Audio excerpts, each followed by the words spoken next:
राधे राधे, राधे राधे। अब मैं निवेदन करूं, किसी को मेरे शब्द थोड़े कटु लग सकते हैं, लेकिन उनमें सत्यता है।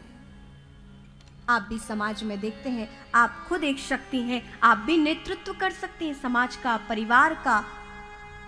मेरा निवेदन स्वीकार करें।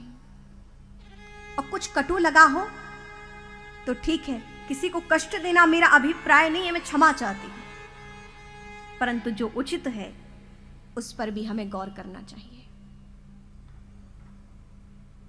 हम इस पीठ पर बैठे हैं जहां हमें सत्य का ही पालन करना है, हमें वही दर्शाना है, हमें वही गुरु आज्ञा है, वही शास्त्र की आज्ञा है, जो सत्य है वो हम दर्शाएं।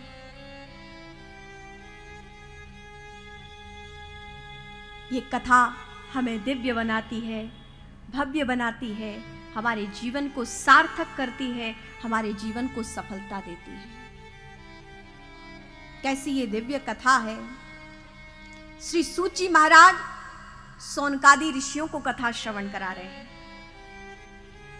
वहां कितने ऋषि बैठे हुए हैं? 88,000 ऋषि। जैसे आप लोग यहां बैठे हुए हैं, आप यहां हजारों की संख्या में हैं, सैकड़ों की संख्या में हैं, लेकिन वहां कम संख्या में नहीं थे। सूत जी की आयु बहुत छोटी थी और वहां पर बहुत वयोवृद्ध लोग बैठे हुए थे, महापुरुष।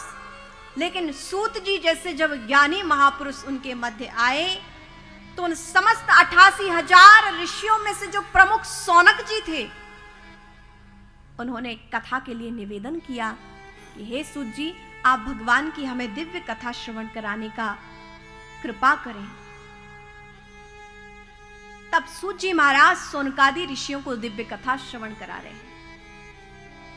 तब वहां पर प्रश्न किया सोनक जी ने कि हे सूत जी, आप हमें यह बताइए कि हमने सुना है कि राजा परीक्षित ने श्री सुखदेव महामुनि से कथा श्रवण की है।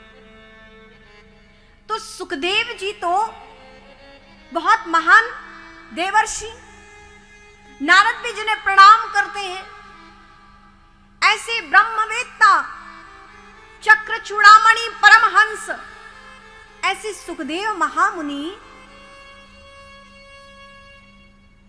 उन्होंने राजा परीक्षित को कथा श्रवण कराई। और राजा तो भोगी होता है, विलासी होता है, राज वैभव को सुख का धारण करने वाला होता है। तो क्या इतने बड़े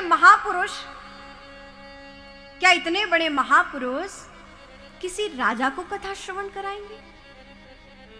वो भी तो किसी ऐसे भक्त को कथा श्रवण कराते, तो क्या वो किसी राजा को कथा श्रवण कराएंगे? तब सूत जी बोल उठे कि हे सोनकादि ऋषियों, आपने बहुत अच्छा प्रश्न किया है, परंतु राजा परीक्षित कोई साधारण राजा नहीं थे।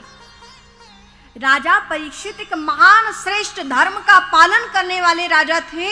और सबसे बड़ी बात ये कि उन्होंने अपनी मां के गर्भ में ही भगवान के दर्शन किए थे। तो जिन्होंने जन्म से पूर्व ही मां के गर्भ में भगवान के दर्शन कर लिए हो, वो कोई साधारण मनुष्य नहीं हो सकता। इसलिए ऐसे दिव्य श्रेष्ठ राजा परीक्षित को परमहंस श्री सुखदेव महामुनि ने कथा श्रवण कराई।